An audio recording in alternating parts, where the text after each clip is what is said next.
Hey everybody, welcome once again to our Low on Health year-end review.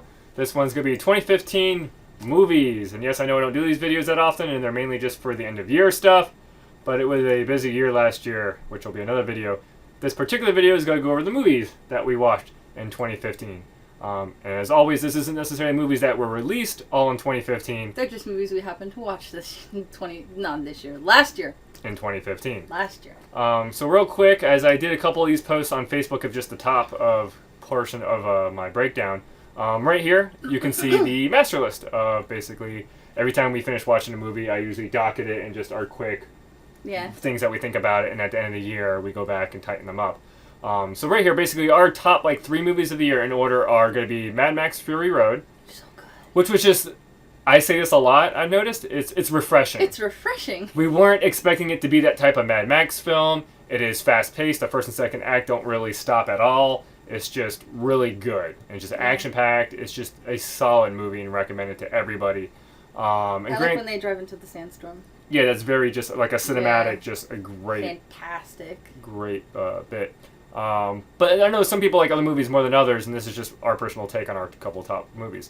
The next one's going to be Inside Out, which, I mean, once again, we kind of knew what we were going to getting into it, like going to see it, but it delivered on what we thought it was going to be. Like, it was good. It was just really interesting to see their take on how people think, and et cetera, et cetera. Yeah, it was really, really good. Just a good movie. Our third movie is Star Wars. Star Wars! Which could be a lot of people's movie of the year, which is good. It's still a good movie. And just like other things, it wasn't our favorite movie of the year. And we're pretty much a consensus on the top couple movies of our rating. But yeah, it was a good movie. I mean, definitely better than episode 1. We can all agree upon that. It was still a solid movie. There's probably some little 10-year-old that's like, no, the prequels were the best. Like, how would they know? They would have had to watch. Anyway. There's probably some kid. But no, I enjoyed it. I kind of wish it didn't go beat by beat, like following the 4th episode and whatnot. That's what made it good, though. Yeah. But, it was still a solid film. Like, I'm not nitpicking it. It's still top 3 out of my 30, 40 movies we watched this year. Star Destroyer base was really, really, really sci-fi cool, and Kylo Ren was a really fun, interesting character. I liked his tantrums. Yeah, they were very funny. Yeah, he was definitely a human character. Yeah.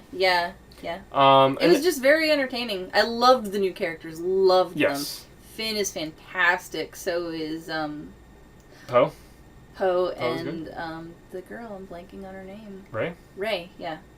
Anywho, awesome. So those are kind of our top 3. The rest of them, it was hard for us to kind of break them down. So most of the stuff is in chronological order.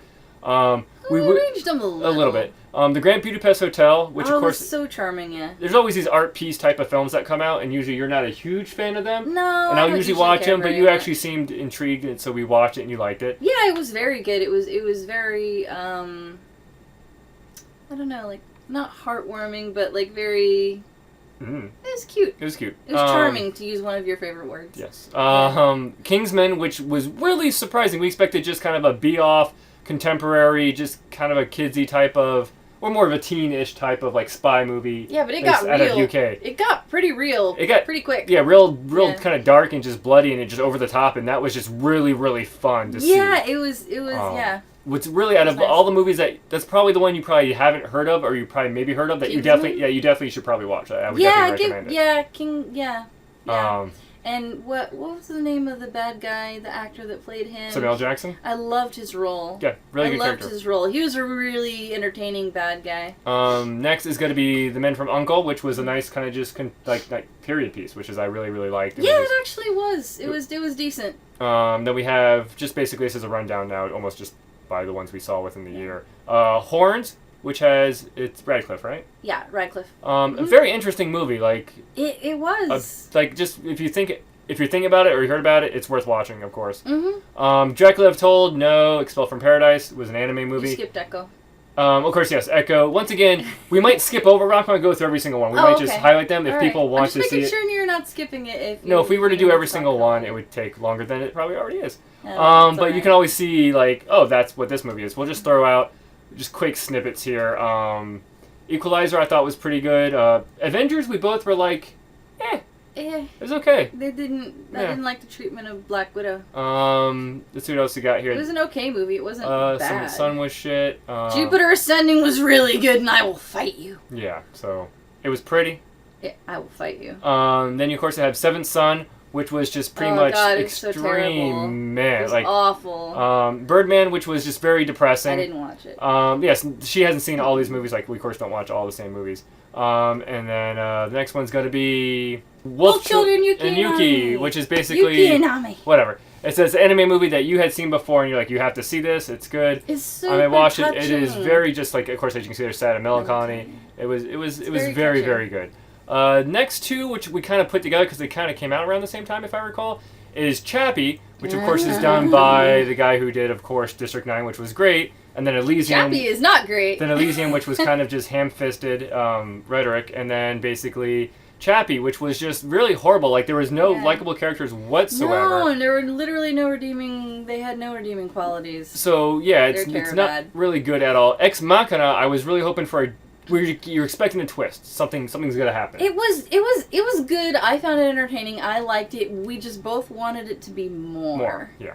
It didn't. Yeah, we were like, oh, it could be this, or it could be that, or it could be this, but then it wasn't. We were like, oh. Yeah. Then you of course have Hot Tub Time Machine, Divergent thing. Those movies are the movies themselves. Divergent, Insurgent, yeah. SpongeBob I thought was actually kind of entertaining. Once again, you didn't see it. Furious 7 I enjoyed. Of course, I liked the Furious. Didn't see it. The Furious Fast and Furious series. Tomorrowland I didn't like that much. You actually saw it. You enjoyed it. Yeah, I really enjoyed Tomorrowland. I loved the message. Like you didn't like that it was shoving a message down your throat. No, I don't. Is why especially if it's an optimistic, upbeat, positive message. Of course, I don't like that.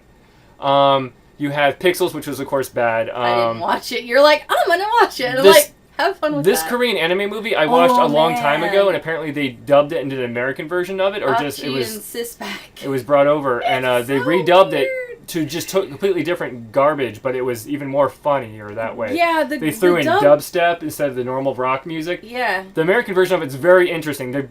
I want to say the American version is just better because it's over the top. Yeah, because it knows what it is. It knows what it is and it makes fun of it, but it has fun with it. Yeah. It knows it's an over the top movie and it's like we're gonna just embrace it. It was really entertaining. Next you got of course Terminator and Jurassic, which are kind of the 1-2 nostalgia punch.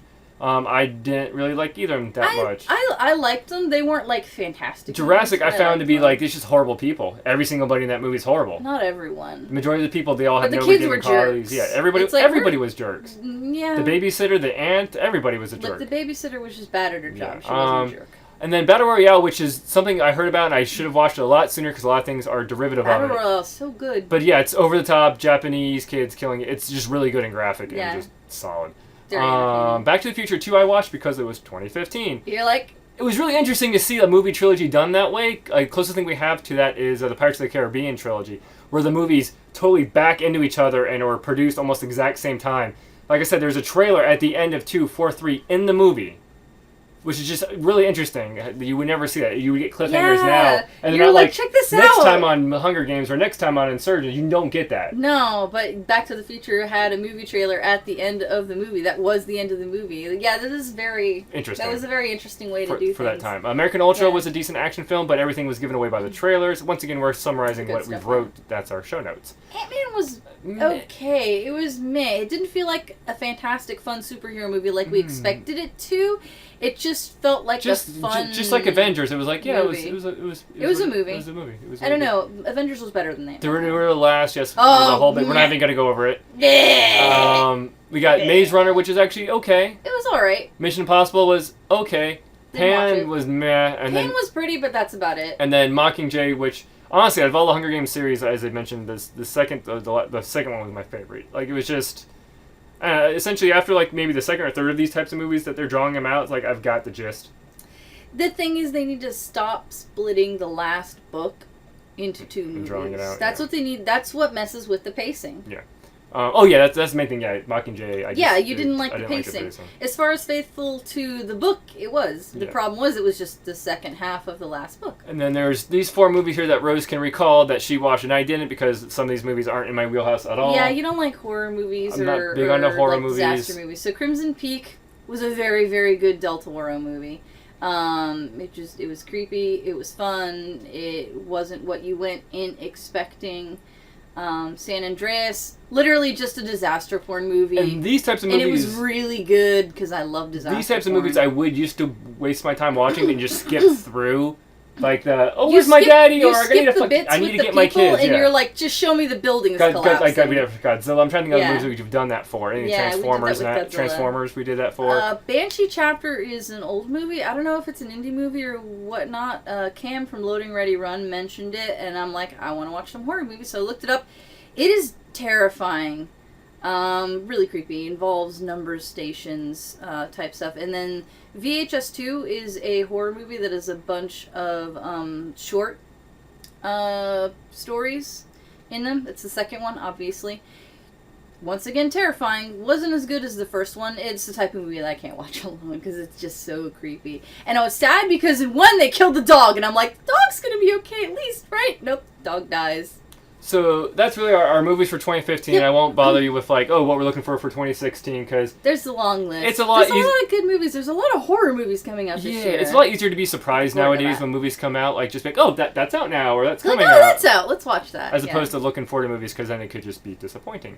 But that's really it for the movies. There of course will be more of these videos, but this will be the movies for 2015. As always, thank you for watching.